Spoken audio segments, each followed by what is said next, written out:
Hi everyone, how are you all? You are watching Let's Gym Accountancy. Myself, Amit Jaman. আজি সেশনটোত বহুত গুৰুত্বপূৰ্ণ and important question এটা discussion কৰিম regarding the receipts and payments account practical problem আৰু এনেকুৱা ধৰণৰ প্ৰেক্টিকেল প্ৰব্লেম প্ৰায় এক্সামত সুধি থাকে আৰু মই এতিয়া কুৱেশ্যনটো লৈছোঁ AHSEC 2015 অহা কুৱেশ্যন এটা লৈছোঁ ৰিচিপ্টছ এণ্ড পে'মেণ্ট একাউণ্ট গতিকে তোমালোকে ভিডিঅ'টো শেষলৈকে চাবা যাতে বস্তুখিনি ধুনীয়াকৈ বুজি পোৱা আৰু এই প্ৰেক্টিকেল প্ৰব্লেমটো সলভ কৰাৰ পিছত তোমালোকৰ বহুত কনচেপ্ট ক্লিয়াৰ হৈ যাব regarding the preparation of receipts and payments account so' please watch till the end so' ইয়াতে চোৱা কুৱেশ্যনটো আছে ইয়াতে লিখিছোঁ মই Assam Cricket Club had a cash and bank balance of rupees 1,600 and rupees 20,000 respectively on 1/4/2018. So, আমাৰ যিটো not for profit organisation আছে সেই অৰ্গেনাইজেশ্যনটোৰ নাম কি হয় আছাম ক্ৰিকেট ক্লাব অৰ্গেনাইজেশ্যনছ আৰু ইয়াতে কি কৈছে যে 1/4/2018 that means at the opening of the accounting year ইহঁতৰ বেংক বেলেঞ্চ কিমান আছে 20,000 আৰু কেছ ইন হেণ্ড আছে 1,600 and from the following details prepare its receipts and payments account for the year ending 31st March 2019 আৰু তলত আমাৰ details দি আছে সেই ডিটেইলছখিনিৰ পৰা আমি প্ৰিপেৰেশ্যন কৰিব লাগে প্ৰস্তুত কৰিব লাগে receipts and payments account is it clear so' ইয়াৰ পৰা আমি আৰু এটা বস্তু আইডেণ্টিফাই কৰিব লাগিব যে কোনটো একাউণ্টিং ইয়াৰৰ কাৰণে আমাৰ ৰিচিপ্টছ এণ্ড পে'মেণ্টছ একাউণ্টটো প্ৰিপেৰেশ্যন কৰিব লাগে চ' চোৱা অপেনিং বেলেঞ্চ দি আছে 1/4/2018 আৰু ইয়াতে লিখি আছে for the accounting year for the year ending 31st March 2019 তাৰমানে আমাৰ accounting year to কি হ'ব 1st April 2018 to 31st March 2019 আমাৰ accounting year হ'ব এতিয়া আইটেমবিলাক কি আছে আৰু কেনেকৈ চিনাক্ত কৰিব লাগে সেই বস্তুখিনি তোমালোকে ভালকৈ চাই ল'বা চ' প্ৰথমতে চোৱা ডনেশ্যন ৰিচিপ্ট চ' ডনেশ্যন ৰিচিভ কৰিছোঁ চ' ৰিচিপ্ট মানে কি এইটো আমাৰ ক'ত যাব আমাৰ দুটা ছাইড থাকে ৰিচিপ্টছ এণ্ড পে'মেণ্টছ একাউণ্টৰ এটা থাকে কি ৰিচিপ্ট ছাইড আৰু এটা payment side so' donation receive কৰিছে that means cash receive by the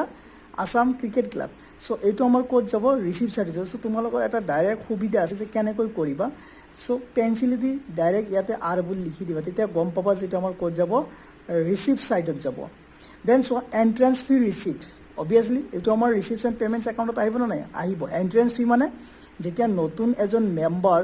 admission হয় টু দ্য অৰ্গেনাইজেশ্যন তাৰ কাৰণে মিনিমাম এটা এডমিশ্যন ফি পে' কৰিব লাগে আৰু সেইটো আমাৰ কি হয় এণ্ট্ৰেঞ্চ ফি ৰিচিপ্ট আৰু নতুন যিবিলাক মেম্বাৰ এডমিশ্যন হৈছে সিহঁতৰ এণ্ট্ৰেঞ্চ ফি ৰিচিভ কৰিছে ৰুপিজ 6,000 চ' এইটো আমাৰ ক'ত যাব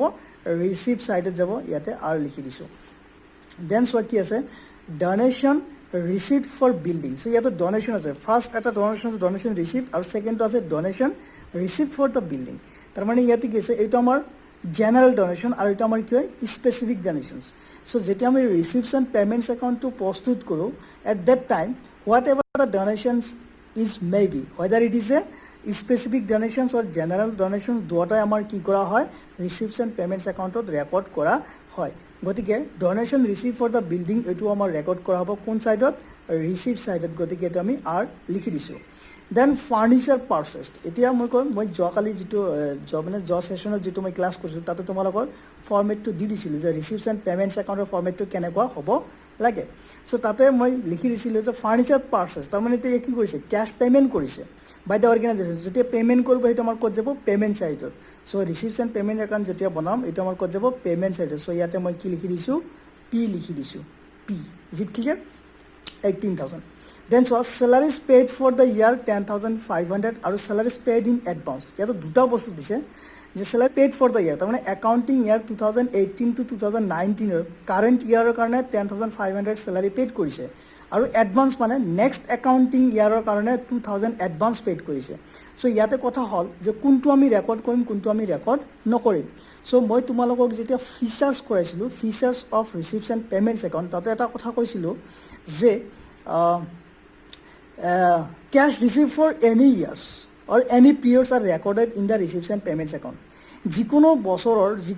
বছৰৰ কেছ ৰিচিভ বা পে'মেণ্ট যদি কৰে কাৰেণ্ট ইয়াৰত সেই গোটেইখিনি কি কৰা হয় ৰিচিপ্টছ এণ্ড পে'মেণ্টছ একাউণ্টত ৰেকৰ্ড কৰা হয় গতিকে এইটো আমাৰ পে'মেণ্টছ হয় এইটো আমাৰ পে'মেণ্টছ হয় এইটো কাৰেণ্ট ইয়াৰৰ আৰু এইটো এডভান্স পেইড কৰিছে গতিকে দুটাই আমাৰ ক'ত যাব পেমেণ্ট সাইডত ৰেকৰ্ড হ'ব ক'ত হ'ব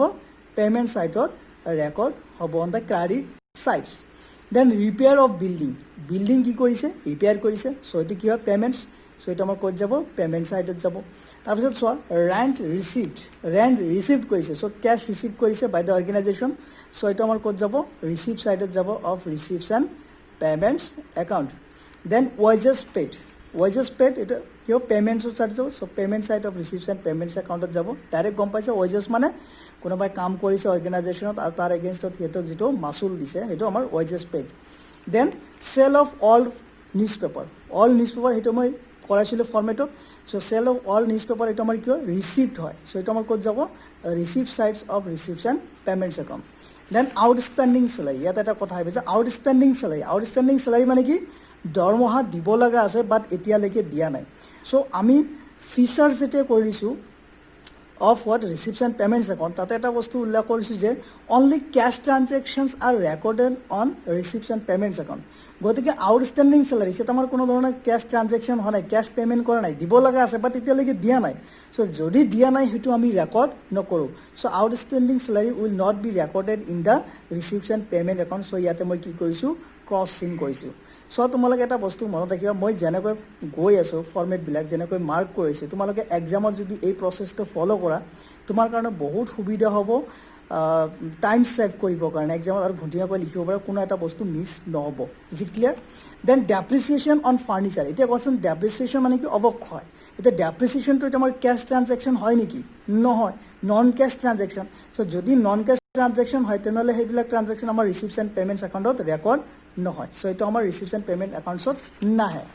দেন মেইনটেনেন্স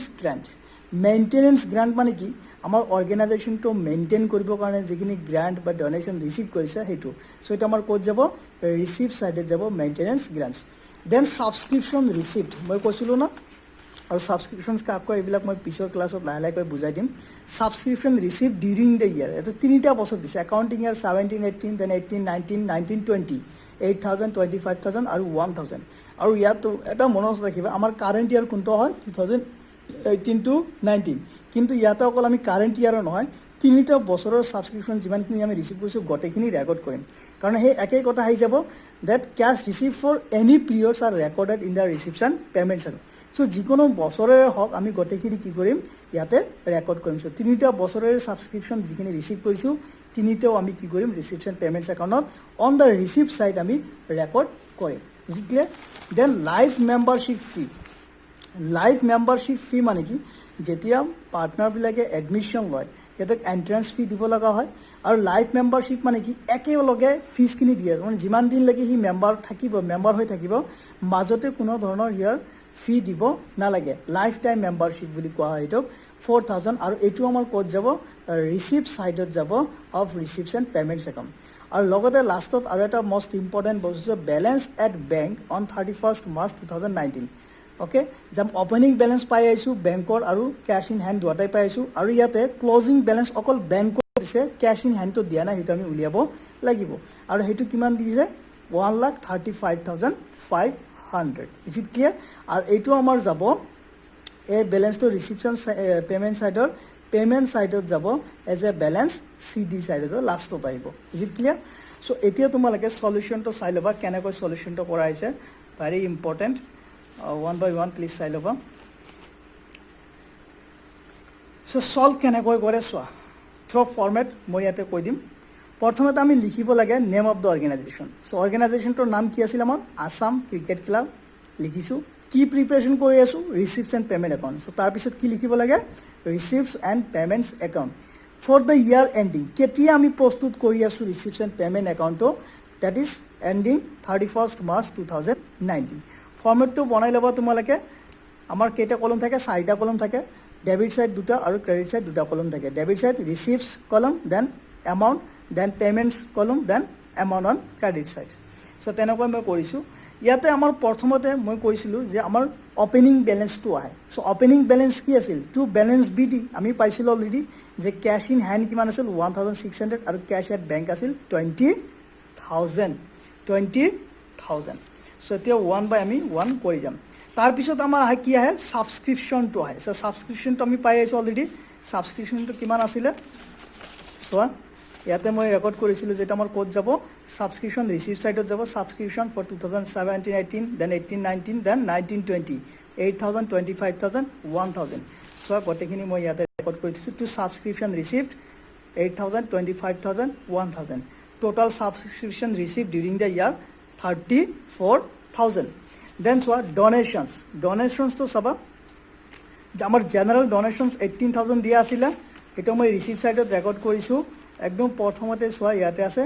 ডোনেশন রিসিভ সাইডত লিখিছো কিমান 18,000 সো ইয়াতে সোয়া ডোনেশনস 18,000 দেন এন্ট্রেন্স ফি তাৰমানে admission fee of the member 6,000 entrance fee সোয়া এন্ট্রেন্স ফি রিসিভ সাইডত মই লিখিছো ইয়াতে 6,000 ইয়াতে রিসিভ সাইডত entrance fee 6,000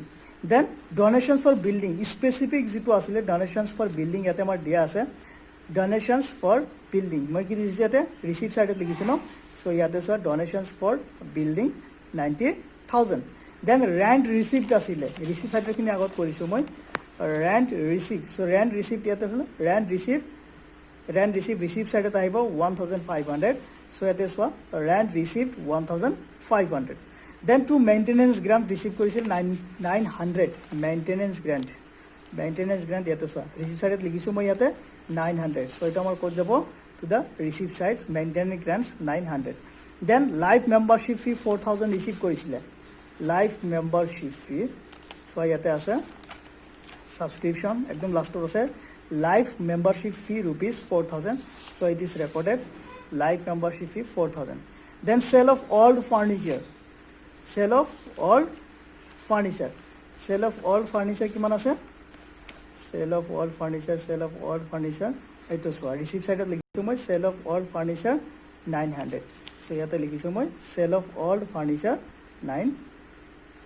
cell of old newspaper 900 এইখিনিলৈ ক্লিয়াৰ নেক্সট তো চাবা আমাৰ ইয়াতে অন পেমেন্ট সাইড স্যালাৰি দুটো আছিল স্যালাৰি পেড ফৰ দা ইয়াৰ আৰু salary paid for the paid in advance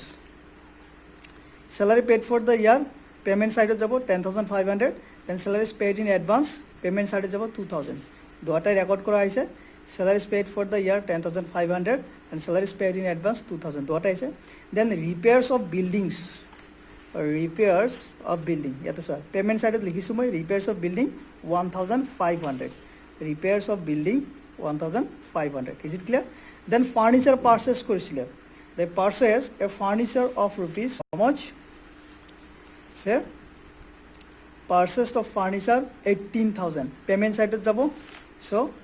furniture purchase 18,000 then by wages paid to কৰিছিল ন payment side ত ইয়াতে wages paid on payment side it will be 6,000 so wages paid 6,000 then এতিয়া চোৱা আমি যেতিয়া দুটা সাইডৰ balance কৰিম on debit side and credit side balance কৰাৰ পিছত আমি ডেবিট সাইডত ব্যালেন্সটো বেছি পাম আৰু যেটো সাইডৰ ব্যালেন্স বেছি পাম হেতু আমি কি কৰো দুটা সাইডতে ৰেকৰ্ড কৰো সো টোটাল ব্যালেন্স পাইছো আমি কিমান 1,76,900 দুটা সাইডতে ৰেকৰ্ড কৰিছো ৰেকৰ্ড কৰাৰ পিছত আমাৰ ক্লোজিং ব্যালেন্স কিমান থাকিল হেতু আমি উলিয়াব লাগিব so by balance CD cash in hand কিমান হ'ব আৰু ক্যাশ এট বেংক কিমান হ'ব ক্যাশ এট বেংক অলৰেডি আমাৰ কোশ্চিনত দিয়া আছিল 1,35,500 হেতু ৰেকৰ্ড কৰিছো ৰেকৰ্ড কৰাৰ পিছত যিখিনি মিসিং ফিগাৰ ব্যালেন্স থাকিলে সেই ব্যালেন্স ফিগাৰটো আমাৰ কি হ'ব ক্যাশ ইন হ্যান্ড আৰু ক্যাশ ইন হ্যান্ডটো ইয়াত আমাৰ 3,400 আইছে ব্যালেন্সিং ফিগাৰ ব্যালেন্স কৰি পেলাই আমি উলিয়াইছো ঠিক আছে সো আই হোপ তোমালোকে বুজি পাইছা প্লিজ যদি তোমালোকে ভাল লাগিছে লাইক কৰিবা শেয়াৰ কৰিবা আৰু সাবস্ক্ৰাইব কৰিবা আৰু ইয়াতে তোমালোকে এটা বস্তু মনত ৰাখিবা তোমাৰ কোশ্চেন আনসাৰটো সলভ হৈ যায় ইন দা কোশ্চেন ইটসেলফ যেতিয়া তুমি কোশ্চেনটো পঢ়িবা সেই কোশ্চেনটো ভালকৈ বুজি পাব লাগিব যে কোশ্চেনটো কি কৈছে আৰু লগে লগে তুমি এইবিলাক মাৰ্ক কৰি যাব লাগিব যে কোনটো আমাৰ ৰিসিভ সাইডত যাব কোনটো আমাৰ পেমেন্ট সাইডত যাব কোনটো আমাৰ ৰেকৰ্ড হ'ব কোনটো ৰেকৰ্ড নহব মই যেনেকৈ মাৰ্ক কৰি দিছো তেনেকৈ ওৱান বাই ওৱান তোমালোকে কি কৰি যাবা মাৰ্ক কৰি যাবা তেতিয়া চাবা বস্তুখিনি একদম ইজি হৈ যাব so thank you wait for the next video have a great day